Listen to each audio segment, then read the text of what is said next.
Kalau ada seorang pasien lansia periksa tensi, seringkali jika tensinya tinggi akan ada komentar entah dari pasiennya sendiri atau orang sekitarnya bahwa tensi tinggi itu sudah biasa di usia lanjut.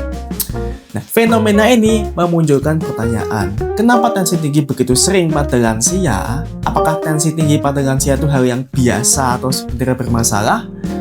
Itulah kenapa di video ini akan kita diskusikan dua pertanyaan itu.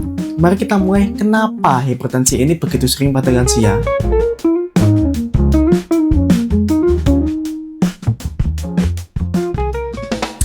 Secara teori, memang umur 50-60 tahun, tekanan darah sistol dan diastol kita tuh akan meningkat. Di atas 60 tahun, tekanan darah sistol saja yang meningkat.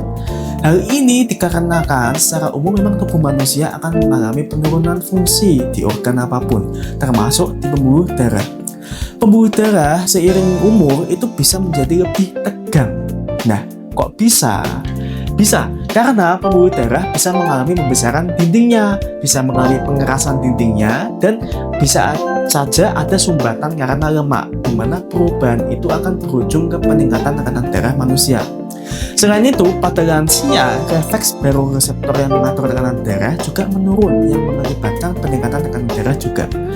Jadi, kenapa kok bisa tensi meningkat pada lansia? Itu utamanya disebabkan oleh semakin tegangnya pembuluh darah seiring umur.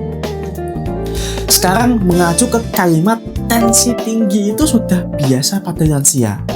Apa berarti tensi tinggi itu tidak berbahaya dan tidak perlu diobati pada lansia? Jika kita mengacu dari berbagai penelitian, tetap ditemukan bahwa lansia dengan hipertensi bisa mempunyai resiko stroke, penyakit jantung, penyakit ginjal, atau gangguan berpikir yang lebih tinggi dibandingkan jika tensinya normal. Nah, pertanyaan selanjutnya, apakah ini wajib sekali untuk diobati? Tergantung seberapa ringkih lansia yang akan diobati. Nah, ini cukup unik ya. Ini maksudnya ringkih apa? Tapi akan saya jelaskan nanti. Untuk mengobati lansia itu memang sulit terutama karena obatnya sering tidak dipatuhi untuk diminum dalam jangka panjang. Salah satunya bisa karena kemampuan berpikir seorang lansia sudah menurun, apalagi jika obatnya yang diperlukan itu jumlahnya itu banyak. Selain itu, walau tensi bisa menurun karena obat, tapi perubahan fisiologis pembuluh darahnya itu tidak bisa dikembalikan dengan obat, alias ya memang sudah seperti itu fungsi tubuhnya. Nah, ini dipersulit lagi dengan ada penelitian yang justru menemukan bahwa semakin tinggi tensi seorang lansia itu justru, resiko mortalitasnya semakin menurun. Bahkan ada suatu pendapat bahwa tensi tinggi pada lansia justru menandakan kesehatan yang baik, dan kebalikannya tensi rendah menandakan kesehatan kurang baik. Nah, ini agak aneh ya.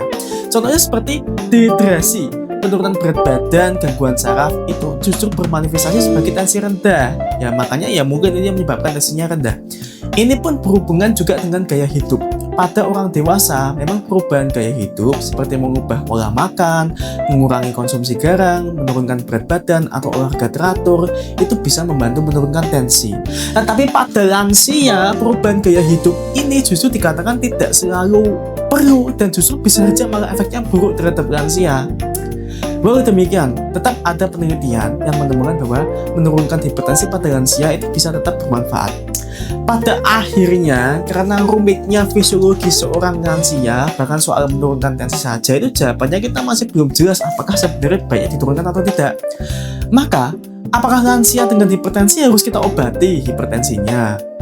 Untungnya, ada suatu panduan yang menyatakan bahwa pemberian obat masih bisa bermanfaat untuk seorang lansia, tergantung seberapa ringkih, seperti yang saya sebut tadi. Seberapa, tanda kutip, ringkih ini maksudnya adalah apakah lansia sudah mengalami gangguan berpikir, apakah ada banyak penyakit penyerta lainnya, apakah sudah banyak sulit bergerak, sulit mengurus diri sendiri, atau lain-lain, itu yang menjadi pertimbangan. Jika seorang lansia itu masih cenderung baik fungsi tubuhnya, masih bugar gitu ya, maka dikatakan tetap bermanfaat untuk meminum obat hipertensi. Jika tidak, maka sebaiknya jangan. Nah, penentuan pemberian obat ini tergantung oleh dokter yang merawat. Maaf, tidak bisa saya sebutkan kriteria-kriterianya karena memang lumayan rumit. Jadi, mohon konsultasikanlah dengan dokter Anda sebaiknya apakah seorang lansia itu diberikan obat atau tidak. Nah, Nah, jadi begitulah. Jadi intinya seorang lansia memang cenderung mengalami hipertensi karena utamanya tegangnya pembuluh darah, di mana masih dikatakan hipertensi ini pengaruhnya buruk terhadap resiko penyakit lainnya. Tapi tidak semua lansia harus diturunkan tensinya, dan itu bisa dipengaruhi oleh seberapa ringkih seorang lansia, dan itu sebaiknya dikonsultasikan ke dokter yang merawat. Begitu saja yang bisa saya sampaikan, semoga Anda selalu sehat dan sampai jumpa di video berikutnya.